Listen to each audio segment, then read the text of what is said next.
Hey, 11th and 12th grade, starting a brand new week. We're almost to the end of the book. I'm really excited about it. I know youth probably think teachers don't get excited about the end of the school year. Yes, we do. Okay, so we are starting a brand new chapter, which means you should have the homework for chapter 26 done. You don't have to turn it in yet. You don't have to email me the answers. Just turn in the whole packet. If, however, you have left the state, you've relocated somewhere else, and you need to email that to me, that's fine, but for the majority, I would really appreciate if you guys would just turn it in so I can grade that all in one shot. Okay, so we are going on to the next chapter in U.S. history, which is going to be about World War II. There we go. Okay, to understand really what sparked World War II, we have to go back to the end of World War I. At the end of World War I, Italy was left with a crippling war debt. It crippled the nation's economy. People were frustrated. They had to rebuild everything. And in that time, a man stepped forward and said, I've got a plan, and my plan will be the plan. Everybody should follow what I say. He was confident. He was charismatic. He had a plan. The plan was called socialism, a specific kind of socialism called fascism. His name was Benito Mussolini. He was the leader of the fascist party in Italy. And in 1922, he promised economic recovery. And that's what everybody wanted in 1922 was economic recovery. We're talking about World War I, and then right after that, the Great Depression. And now he says, look, people, we've got to get out of this. And the way to do that is to let government planners like me, even though he had no real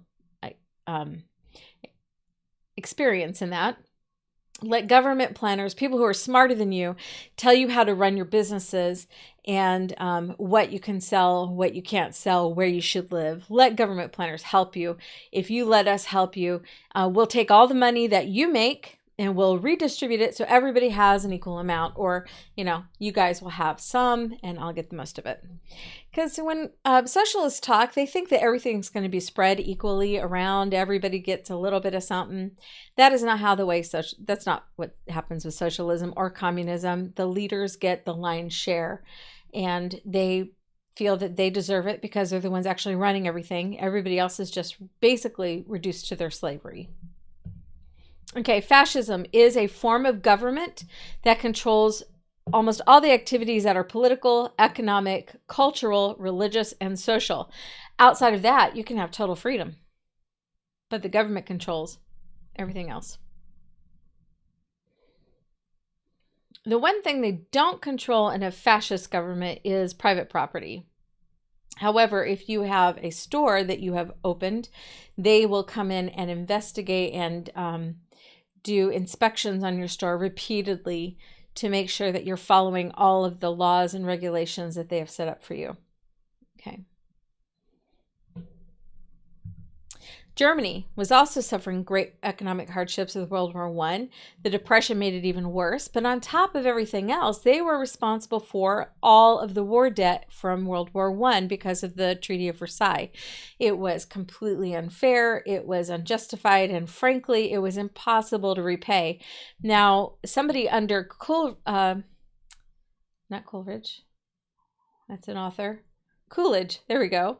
Somebody under Coolidge created the Dawes Plan. His name is Dawes, and he created the Dawes Plan where he basically told Germany they could make smaller payments, and then he turned around and lent Germany money to make those payments, which doesn't make any sense at all. And Coolidge just looked at the guy and said, you realize that that's just going to, make it go on longer, right? And the guy's, no, I'm helping him out. Okay. It got to the point that after World War I, Germany, to try to pay off its war debt, began to just print money, but it wasn't backed by anything except for the government's promise. And as a result, the money itself became almost worthless. So you have a great example here. There's a lady burning the marks, the German marks, which is their money, like a dollar. She was burning those to start her fires in the morning because it was cheaper to burn the money than to spend the money on fire starters to get the wood stove going. People would bundle up the money in blocks and give it to their kids to play with. There's an old story of somebody taking a wheelbarrow full of cash to the baker's to buy a loaf of bread They had to have a whole wheelbarrow of bread, of cash to get that bread. When they came out to get the cash to pay the baker, the cash was still there. The wheelbarrow was stolen. So worthless. Now, Adolf Hitler, he was a German socialist. Yes, he was a socialist. In 1933, he came into power in Germany as the head of the National Socialist Party. That's how we know he was a socialist, because he was actually part and head of their Socialist Party. People today like to reinvent this part of history and say, oh, he was a conservative. Yes, he was on the right side. He was ultra conservative. He was ultra right wing. No, he wasn't. He was actually a moderate. And he was part of the Socialist Party. If you take the words National Socialist, they shortened it to Nazi. So Nazi Party was the National Socialist Party. Okay. Now, Hitler had this idea. He wanted to create a socialist state, and it gave him the power he needed to become the absolute dictator of Germany. He was actually voted in by the people of Germany, stating he was a socialist, and they said, we want that. We want the government to tell us everything and what we should do. He's going to use his government power to bring us up out of this muck that we've been in after World War I. He's going to make sure everybody gets something.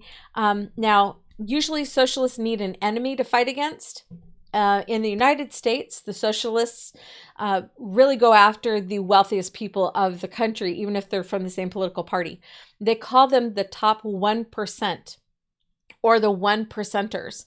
The 1%ers are the ones that are just dragging everybody down. It's the business owners. It's the big business. It's the entrepreneurs. They need to be stopped in their tracks, and all of their money and all their ingenuity needs to be taken away from them and given to everybody else who doesn't have anything.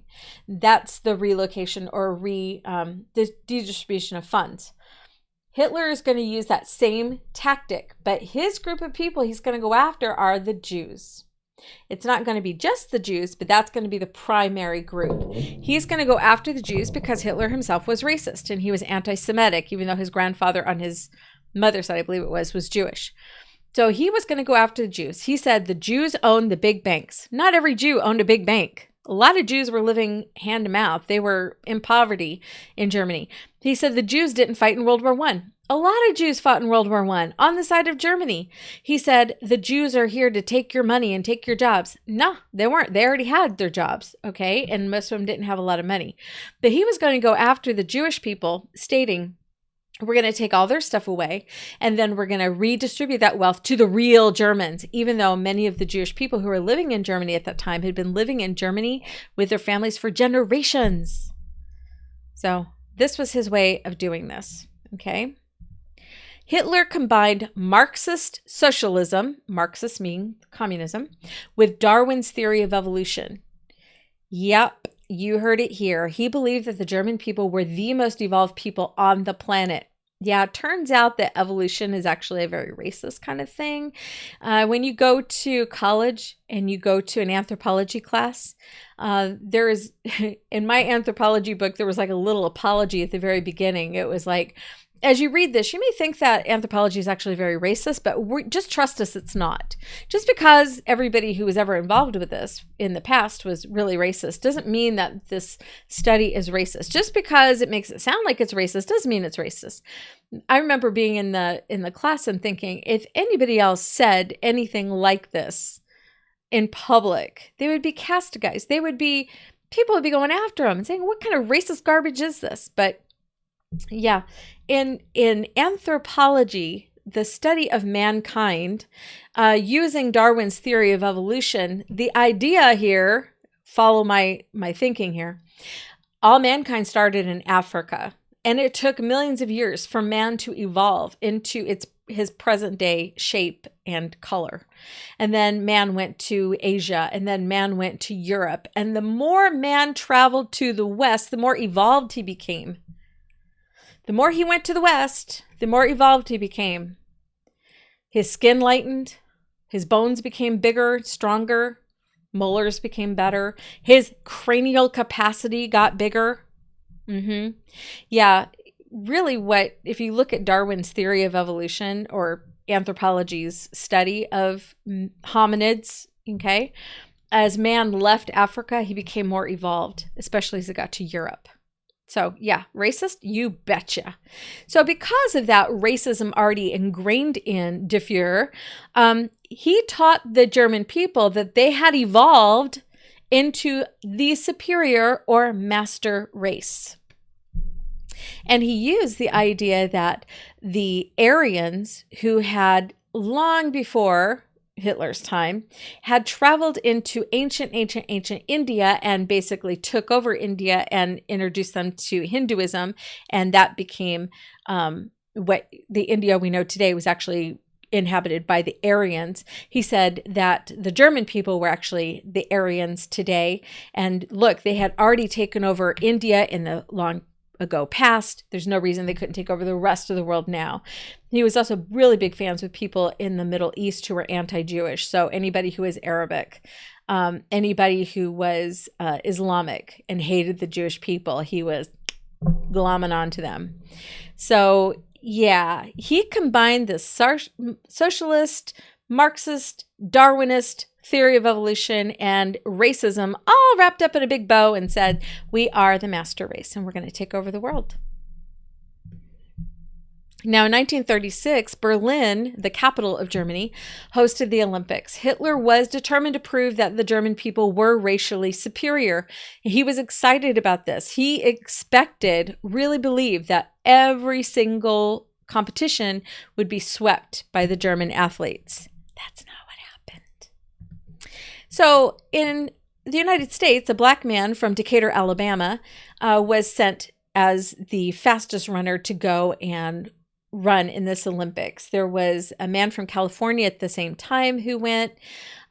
He didn't place, I don't believe, or he was second. I mean, he was further down. I think he was second in America's ranking, but he didn't place in the Olympics. Instead, this man from Decatur, Alabama, Jesse Owens, he proved Hitler wrong by winning 4 gold medals in track and field for the United States. He also proved the United States wrong because the United States had a real issue with racism at this time. And yet this man proved to everybody he was the superior athlete. Okay, Hitler called for a world war to kill off the weaker races and assure the survival of the fittest. Did you catch that? He was calling for a world war. They had already gone through World War I. He had fought in World War I and then was actually put in prison at the end of World War I because he was not obeying orders. And now he said, we need another war, and this time we, Germany, will win, and we will assure everybody that we are the fittest, we will survive. Okay, so Vienna, Austria, was going to be the first focal point for him because Hitler was not German. He was Austrian. He was born and raised in Austria to German parents. Okay, there were a lot of German people who lived in Austria because Austria-Hungary had at one time been part of Germany and then had split off when it became the ownership of 2 other families. The Austrians and Hungarians intermarried, and that became the new culture. So he wanted to go and claim Austria for Germany. He was like bringing back his homeland into his adopted homeland. So he's bringing Austria back into Germany. And there were a lot of people of German blood who liked that idea. Now, it turns out Austria was also a center for anti-Semitism, which fits right in with Hitler's little ideas there. And so after the Anschluss, which was basically Germany and Hitler just rolled into Austria and said, you're Germany now. And everybody went, yay! And that was pretty much it. So as soon as he took over Austria-Hungary without firing a shot, he just rolled in. The life for the Jewish people in Vienna hit rock bottom, like almost immediately. This is one of what they called a scrubbing party. They forced people who were professionals, but they were Jewish. So Jewish teachers, Jewish mechanics, Jewish scientists, anybody who was Jewish, but they just pulled them out. You notice a lot of these people on their hands and knees are wearing suits and ties. These aren't people who scrub floors for a living, but they were being punished. They were told that they had defiled the streets just by walking on them, so they needed to scrub those streets clean. the truly awful thing about these scrubbing parties, besides the incredible humiliation with all of these people kind of cheering this bullying on, was that the soap and water they were scrubbing with was very high with its lye content, and it would cause the skin to peel off the fingers. Burned it off. Okay. There was also issues with Kristallnacht, which means crystal night or the night of the broken glass. Unfortunately, Hitler knew exactly how to talk to the German people to get them riled up for these racist demonstrations. And he went really far back into German history to Martin Luther. Martin Luther, who started the Reformation. Martin Luther wrote a lot of tracts and pamphlets and books. He translated the Bible into the German language. He did a lot of great things, but one thing he can never really live down or be forgiven for is the fact that he turned on the Jewish people, because he was angry at them that they didn't believe him when he was talking to them about Jesus being the Messiah. Now, you have to remember that Martin Luther came out of the Catholic Church. He came out of Germany. He was used to this kind of racism. The Catholic Church had been teaching that the Jewish people had killed Christ, and that's why they were cursed forevermore. And anytime a Catholic person hurt or destroyed a Jewish person, it was considered a good thing. A lot of lies were told about Jewish people, that they kidnapped infants, males, to make matzah, because they would slit the throat of the baby and put the blood in the matzah. That's a complete garbage lie. That the reason that Jewish men wore hats all the time is because they had horns on their heads. They were really Satan. They had a lot of just really awful things lies that they would spread about the Jewish people. Just horrible. So Martin Luther, growing up in that atmosphere, believing a lot of that because he was Catholic and German, he reached out to the German Jews and said, I am teaching this salvation through Christ to all of my people, to all the German people. But, when I read the Bible, you can't help but notice, I don't know if you guys know this, Jesus was Jewish. Who would have thunk it? So he says, so I want to reach out to the Jewish people of Germany that this is your Messiah. This is the man that you were waiting for. He came and you guys didn't notice it. So, hey, guess what? I'm telling you now, this is your Messiah. Okay, so the Jewish people all said, well, thank you so much. That was very sweet of you. No, thank you, though. Well, why did the German Jews just kind of ignore anything that Martin Luther had to say?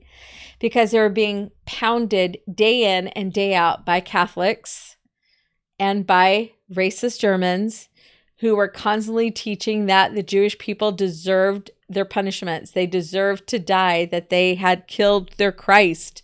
Oh my goodness. Of course they didn't trust Martin Luther. Why would they? So when Martin Luther was basically ignored or rejected by the German Jews, he flipped on them completely and said, well, then you deserve everything you get. You don't listen to me. You don't accept Christ because when I gave you that message, you deserve to have, to be dragged out into the street. You deserve to be killed. You deserve to have your windows broken, and cue Kristallnacht. This is where Hitler is saying, remember what our famous religious leader, Martin Luther, said, the Jews deserve this. And so people getting all fired up with this racist rhetoric, they started breaking into Jewish homes and businesses and just destroying everything they could get their hands on. Now, this man, Herschel Greenspan, he was famous for saying, it is not a crime to be a Jew. I'm not a dog. I have a right to live. The Jewish people have a right to some part of the earth. At this time, the Jewish people didn't even have their own country. They didn't have a nation. They were living throughout the world. Now, he said this when he was 17 years old, and he was found guilty of murdering a German diplomat while he was in Paris. Why did he murder that German diplomat? Was it okay? No, wasn't okay. He still committed murder. I don't know if he was protecting himself. All I have is this little clip here that he murdered a German diplomat. But I can tell you that what the German people were doing at this time was not okay. It wasn't okay either. Okay. This is a synagogue that was in ruins after Kristallnacht. This is in Eberswald, Germany.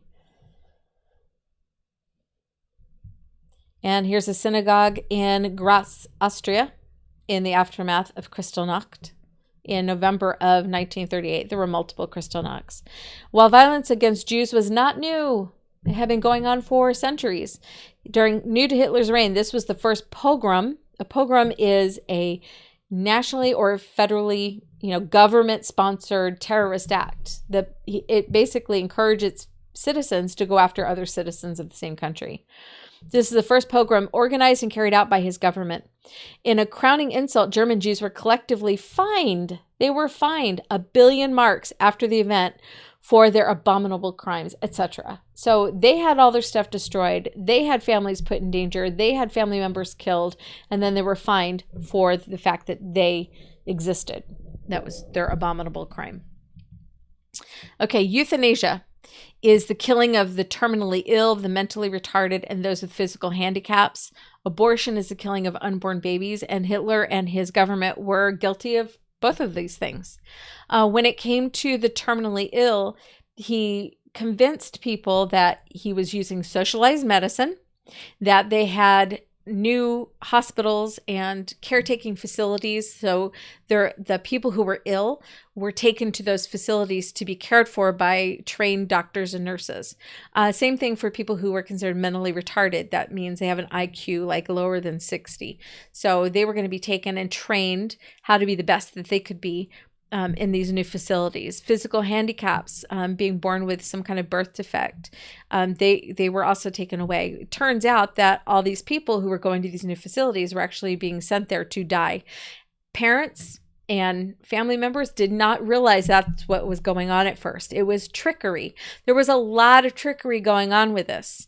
When it came to abortion, some people will fight this tooth and nail. They'll say Hitler was not anti-abortion. Or he was anti-abortion. Okay, he was anti-abortion when it came to full-blooded Germans having abortions. He did not agree with abortion with that. But when it came to people who were Jewish, he was absolutely pro-abortion. When it came to people who had had a child who had already had a child who was mentally retarded or had a physical handicap, like for instance, maybe they had a cleft lip or a cleft palate, the next baby was aborted. And the parent was then sterilized so that they couldn't have any more children. So he was absolutely guilty of promoting abortion for specific groups of people. He was all about sterilizing. He was trying to create the superior race, which means he wanted to get rid of anybody who was not of superior stock. He was using racism to get his best result, what he wanted, what he considered to be the proper German person. 4 million racially or morally inferior people, as well as 6 million Jews, were murdered between 1934 and 1945 in what came to be known as the Holocaust. And I just want to take a moment and talk about something that's been making it around Facebook and other social media sites right now. It is this really gross thought and statement. There's been memes about this all over that if there was a truck right now to take people to a camp to go get a vaccine, people would get in line, get on the truck and go, because they're so stupid that they don't realize that the government is actually coming after them and trying to kill them. Okay, they often use a picture of like a camp or from World War II, or people being forced onto cattle cars during World War II, and saying that's what happened to the Jewish people, that they were tricked into getting onto these cattle cars and going to these prisons. That is not what happened. That is really, really bad misrepresentation of history. Let's talk about what happened to the Jewish people and all of these others who were considered racially and morally inferior. They were compelled by the government to get on those cars and on those wagons and to go to those places. The people who had ill family members, they were compelled to send their family members to those hospitals where they were later killed. They didn't have a choice. It wasn't up to them. When people decide to leave their house today with this this pandemic that's been going on, and they choose to go to a store and they wear a mask, that's voluntary. Okay. No one is forcing you to leave your house. No one is forcing you to go to the store. To put on a mask is not really, I mean, let's face it, that is not a gas chamber. Let's stop that. Let's stop it being gross about this.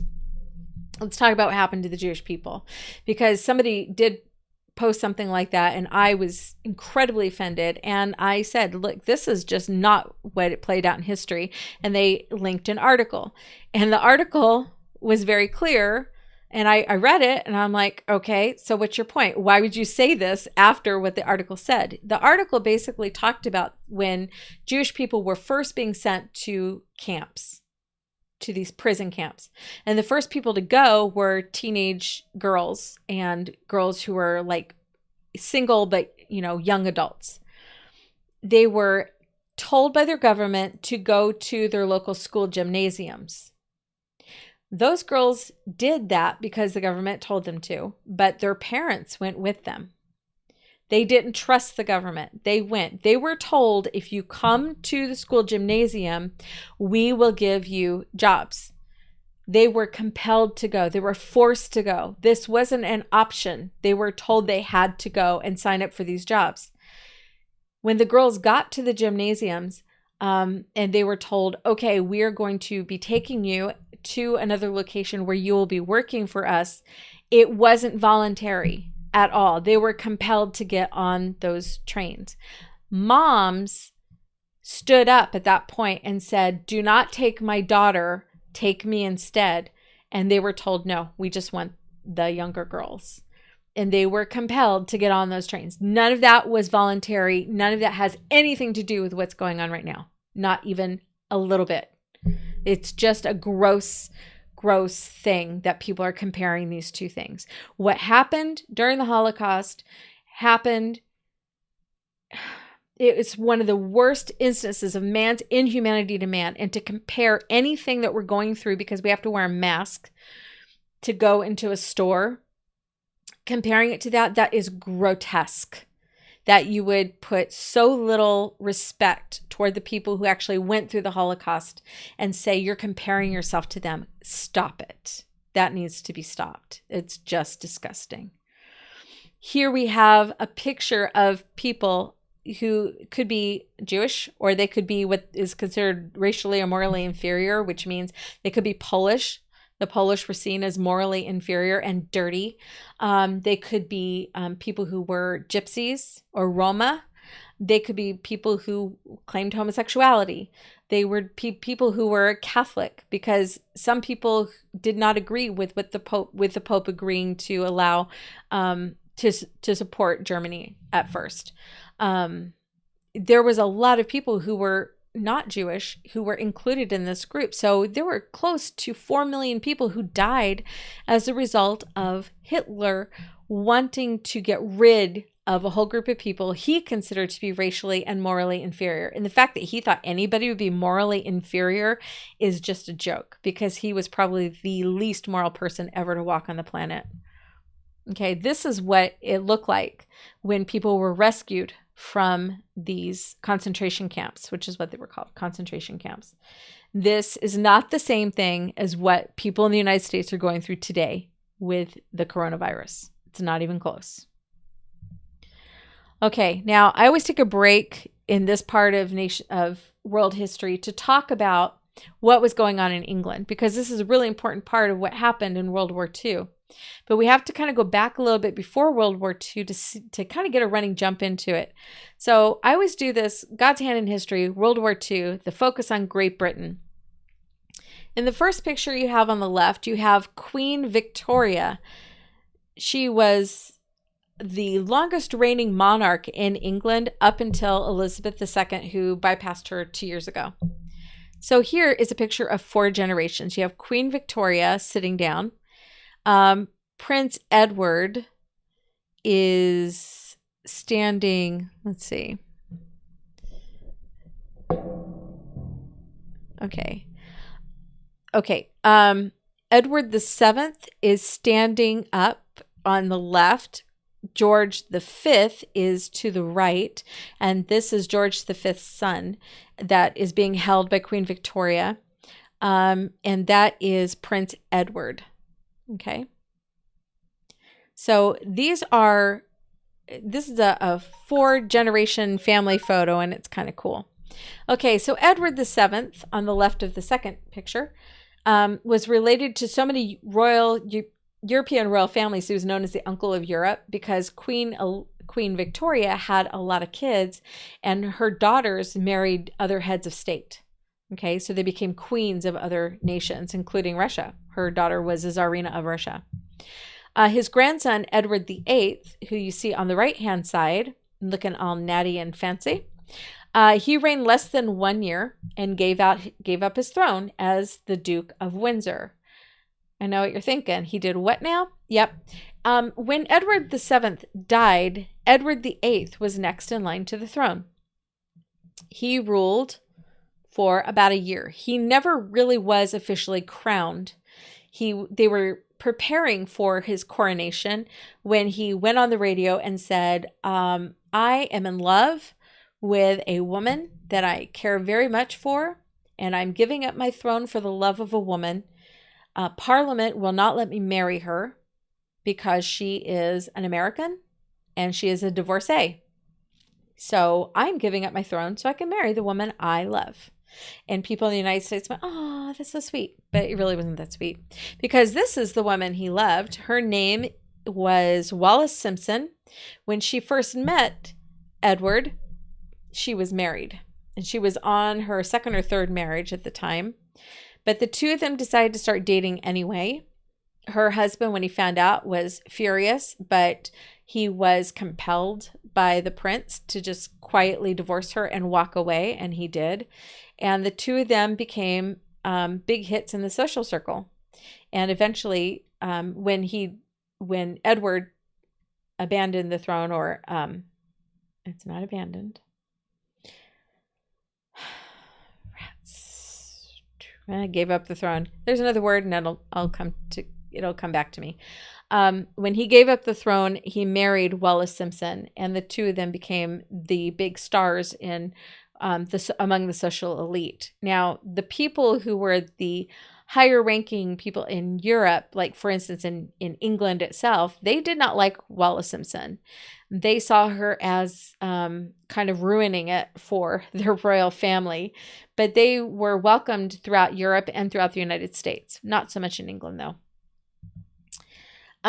George V, who was Edward VIII's father, said, after I am dead, the boy will ruin himself in 12 months. He didn't have much respect for his own son, Edward VIII. And then he said, I pray to God that my eldest son will never marry and have children. That is harsh. When your parent thinks that you are not responsible enough to get married and have children, and they pray that you don't, they don't have a lot of respect for you. He says, I pray to God that my eldest son will never marry and have children, and that nothing will come between Bertie and Lilibet and the throne. Bertie was his other son, who was going to take the name George after his father. Lilibet was the pet name for Elizabeth, the mom, Queen Mum. So this is the Duke and Duchess of York. This is Bertie and Lilibet.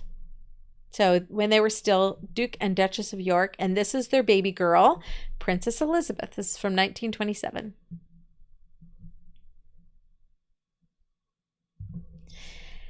And then the bombshell. This is when Edward says, I am abdicating. That's the word I was looking for earlier. I'm abdicating the throne for the woman I love. When he did that, Bertie and Lilibet had to have a conversation. Turns out that these two people were proud members of the royal family. They loved their country, but they were more on the side of they really enjoyed living out in the country. They didn't really like the city too much, and they wanted to raise their daughters kind of out of the limelight and in the country where it was wholesome. They loved horses and dogs and flowers and gardens and all of that, and they weren't really interested in being a part of, the responsibilities of the royal family, and they didn't need to be because they were just the brother and the daughter and the sister-in-law of the next king. But when he abdicated, they had to step in. Even though it wasn't really what they wanted to do, they believed it was necessary, that they were obligated to, because it was their country and they needed to take care of it. So Lilibet and Bertie became the king and queen of England. Now, Bertie took on the name of George VI, after his daddy.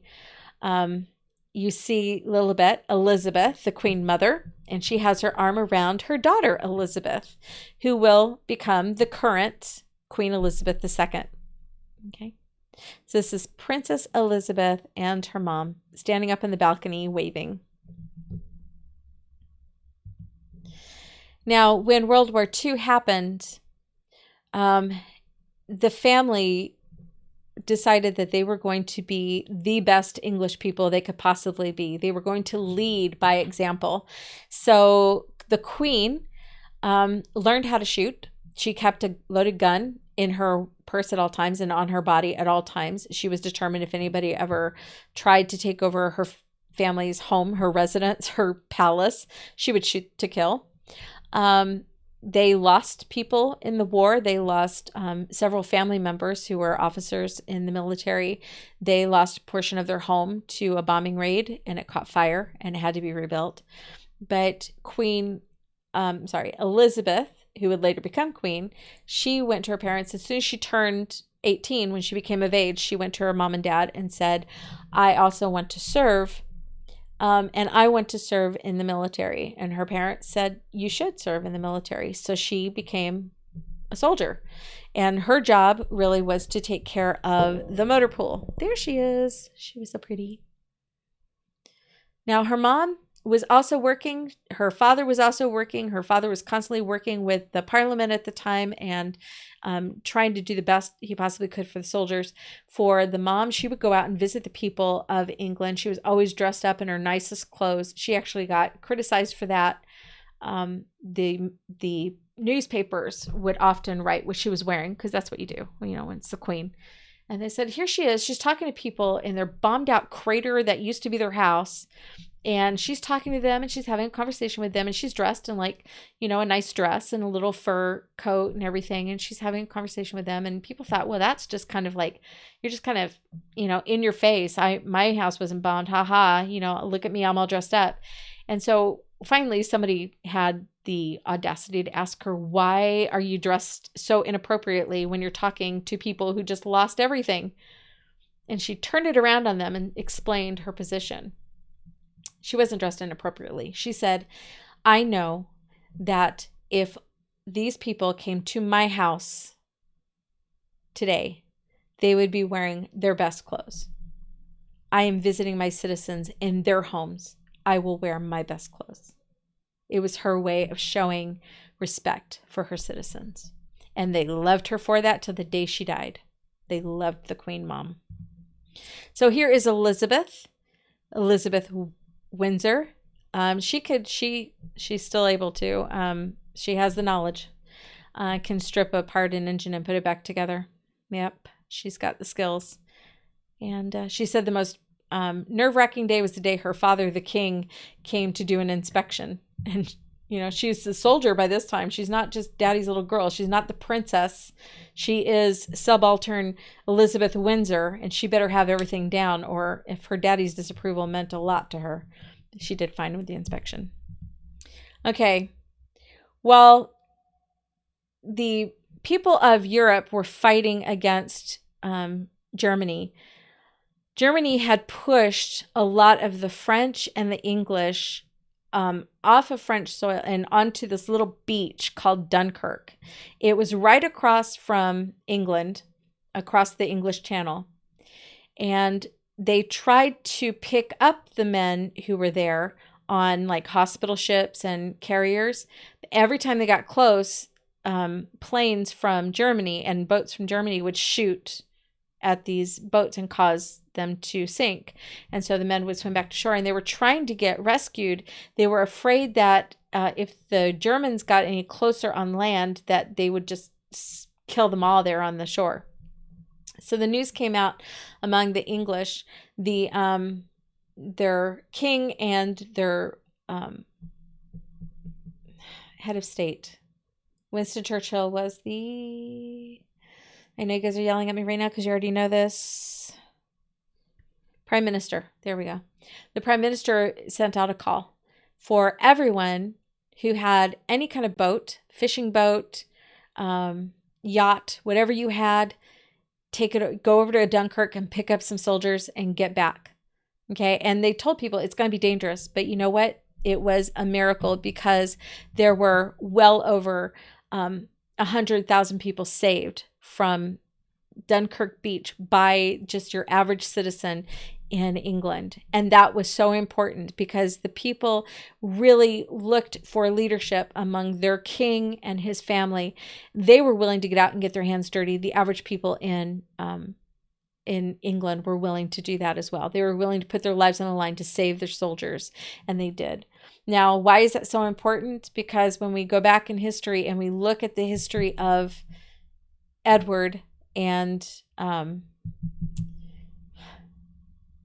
Wallace Simpson, after they got married, turns out they were both big fans of Hitler. They actually did some fundraising for him. They met him. They thought he was charming. There's some evidence that some state secrets were actually sold to Hitler about what was going on in England. If these two had been on the throne at the time of the Second World War, the world as we know it would not be in existence. We'd probably all be speaking German right now. So you see God's hand here, the way he put exactly the right people in leadership to protect us from somebody like Adolf Hitler. Okay, I think that's it. Okay, I know I went a little over today, but we're almost done with the book and I want to finish up strong. So I will talk to you again tomorrow. Don't forget, do a little bit of homework every night so you never get stressed over it. And I will talk to you for sure again tomorrow. Bye.